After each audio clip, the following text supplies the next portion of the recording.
దిగజారిపోతా వస్తుంది.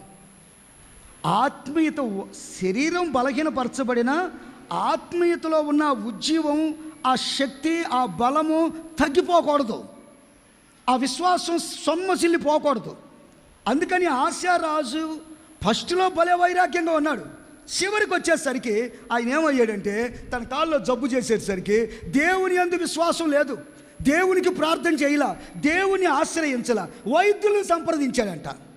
దేవుడు ఎంత క్లియర్గా రాశాడు ఆ మాట. ఏమని రాశాడు చదవండి మళ్ళా. అతడు యెహోవా యొద్ద విచారణ చేయక వైద్యులను పట్టుకొనెను.